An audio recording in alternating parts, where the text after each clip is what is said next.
Bonjour, Philippe Germain, toujours à propos du suivi de mes injections d'hormonothérapie. Donc ici, je choisis un nouveau décor, je vous montre un peu. C'est une forêt primaire, hein, avec des jolis arbres. Ça se trouve au sein d'une faculté, la faculté d'Abidjan. Ils ont conservé cette forêt, vous voyez, c'est très beau. Là, vous voyez une termitière, hein. Enfin, plusieurs termitières, plusieurs arbres anciens. Je ne suis pas spécialiste, mais bon, voilà, le décor me plaisait bien pour parler de ça. J'essaie toujours de trouver des décors positifs. Alors, je vais vous expliquer un peu où j'en suis, quoi. J'ai vécu des moments particulièrement difficiles. Hein. C'est une histoire, j'ai pas envie de détailler, on va dire. C'est lié à une expérience personnelle qui s'est mal passée. Donc, à cause de l'hormonothérapie, j'ai vraiment du mal à me remettre de ça. Alors, bon, en temps normal, un événement difficile dans votre vie, vous arrivez à le gérer. Avec cette hormonothérapie, j'y arrive pas. Donc, la dernière fois je vous parlais, j'allais sûrement arrêter.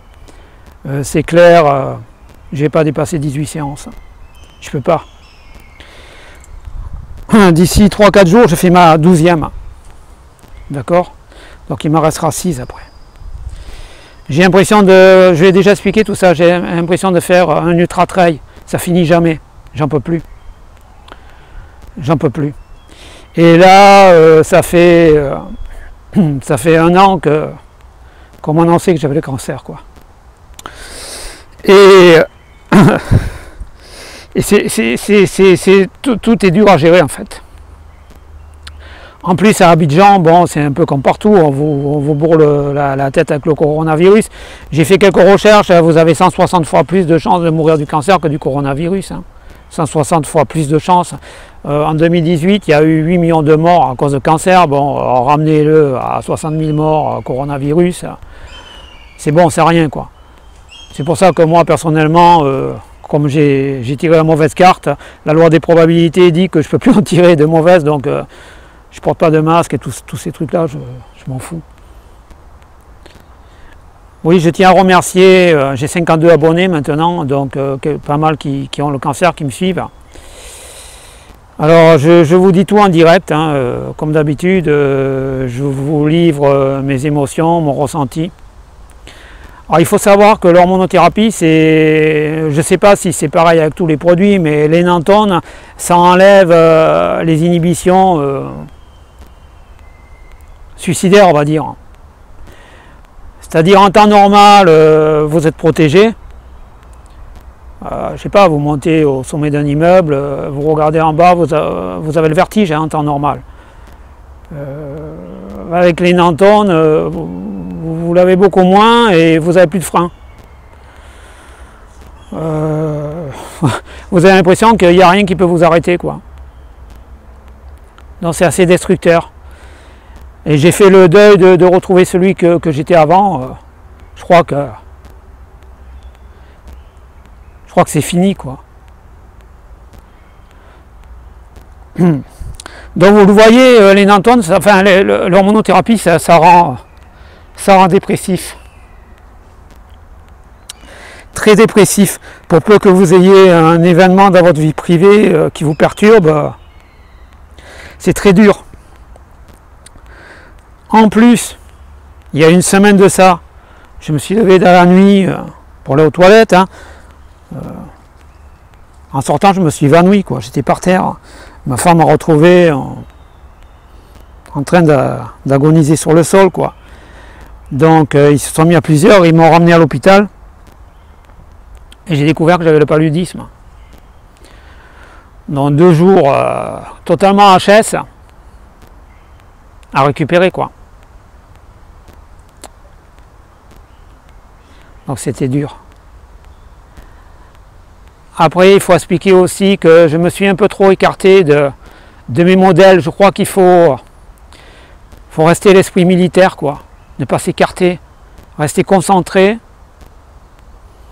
Quand je subissais mes séances de radiothérapie, bon, le matin, je regardais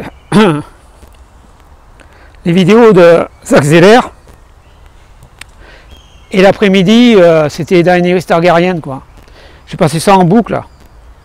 Ça me permettait de rester concentré. Vous voyez?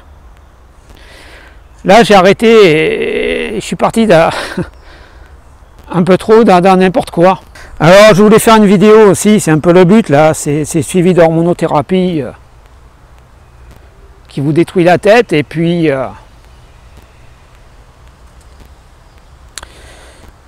je voulais parler de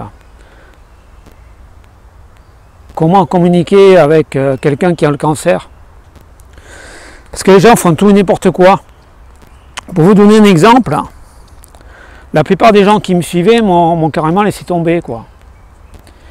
Et voire bloqué. Je dois leur casser le moral, ou ils pensent que je fais tout et n'importe quoi. Et certains m'ont bloqué. Alors moi, ce que je voulais dire, m'ont bloqué sur les réseaux sociaux. Alors ce que je voulais dire, vous ne savez pas ce que c'est. C'est très dur à gérer. Alors j'entends beaucoup de gens qui me disent oui Philippe, tu es devenu triste, tout ça. Ben ouais. Je suis devenu triste et dépressif.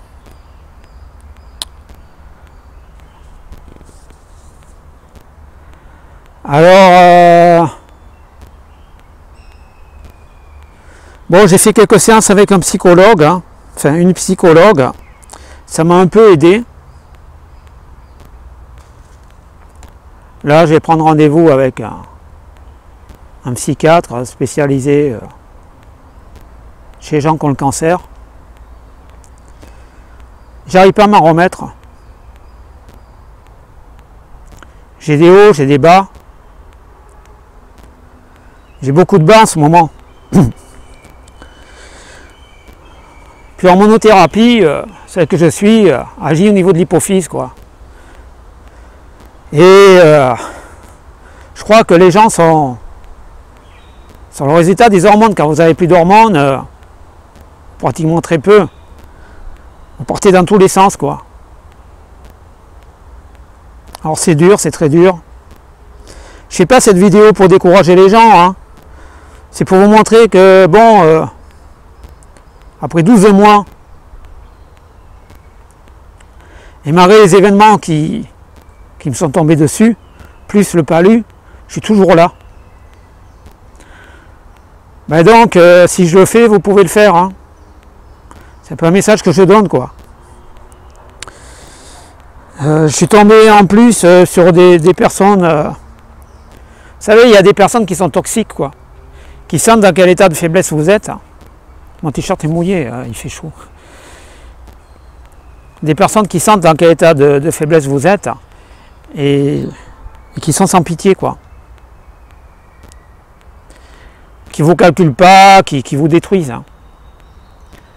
Donc voilà où j'en suis, quoi. À l'heure actuelle, voilà où j'en suis. C'est très dur à gérer, psychologiquement, vraiment c'est aussi dur à gérer que le cancer.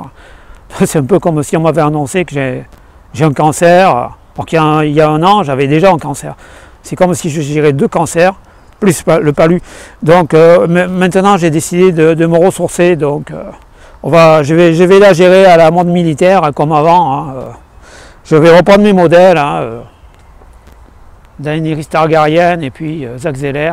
Donc là j'ai recommencé à courir dans l'université d'ailleurs, par 38-40 degrés en plein soleil. Voilà. Je crois qu'il faut se punir d'avoir dévié. Mais bon, pour ceux qui m'ont lâché en cours de route, je suis pas un gars rancunier ou qui court après la vengeance, c'est pas mon style, je suis pas pervers narcissique. J'aimerais voir ce que vous ferez le jour où vous serez à ma place, si vous y êtes un jour. C'est tout, hein. Je ne juge pas, hein. Mais j'aimerais voir vos réactions.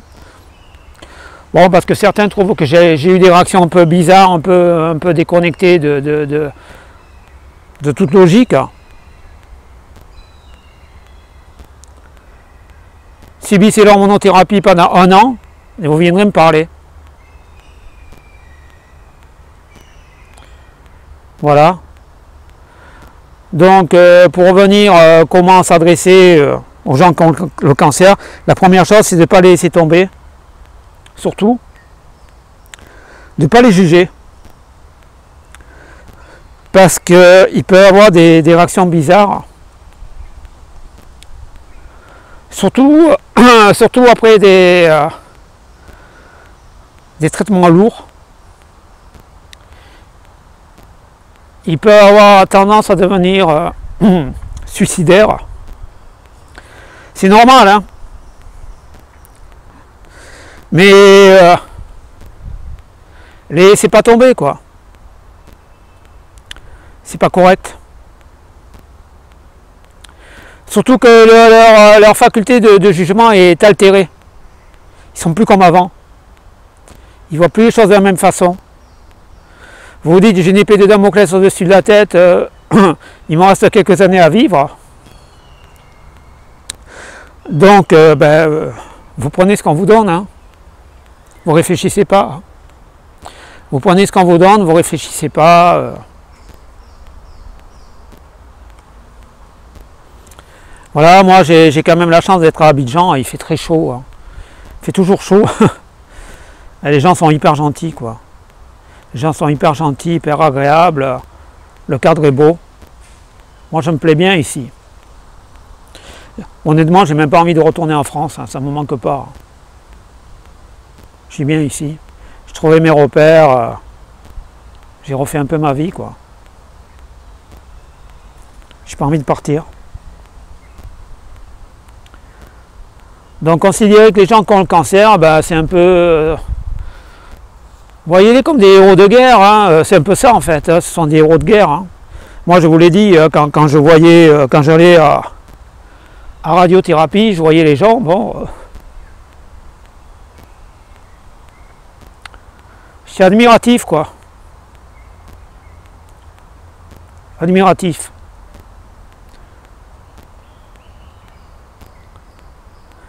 Je sais pas trop quoi dire là, je suis vraiment... j'ai fait cette vidéo sur le vif là pour vous montrer jusqu'où on peut endurer, quoi. Jusqu'où on peut endurer, ce qu'on peut subir, etc. Je me suis fait dégager par le gardien de la fac, évidemment, il voulait... parce que la forêt, soi-disant, est interdite en semaine, coronavirus, blablabla, en fait, il voulait un peu d'argent, on va dire, hein. J'ai refusé de donner, puis voilà. Donc, je suis venu dans la fac. Donc, quoi dire de plus oui, donc, comme je vous ai expliqué, ne laissez pas tomber les gens, quoi, quelle que soit leur réaction, même s'ils ont des réactions bizarres, qui ne correspondent pas à ce qu'ils étaient avant, c'est un peu logique, hein. C'est un peu logique d'avoir des réactions un peu disproportionnées. Donc ne les laissez pas tomber, écoutez-les, ne les plaignez pas. Il ne faut pas plaindre les gens. Moi j'aime pas qu'on me plaigne, j'ai plutôt envie que les gens, pas admirent, mais prennent conscience de ce qu'on subit, quoi. C'est vraiment très dur. Et comme je vous l'ai expliqué, ces derniers temps pour moi ça a été très difficile. Donc au niveau voilà, au niveau au niveau de ma vie, au niveau du paludisme, au niveau du suivi du traitement, etc. Voilà. Mais moralité, si je l'ai fait, vous pouvez le faire. Hein. Ok. Donc vraiment merci à tous ceux qui me suivent, qui font vivre cette chaîne. Je sais que bon, des fois je suis pas très positif, hein, mais c'est du live, hein, c'est du réel. Hein. Je suis désolé, je peux pas vous raconter tout et n'importe quoi. D'accord? Voilà. Bonne chance à vous, et puis je continuerai à témoigner. Je vous dis, dans quelques jours, j'ai ma prochaine injection, après il me restera 6. Allez, merci à vous. À plus.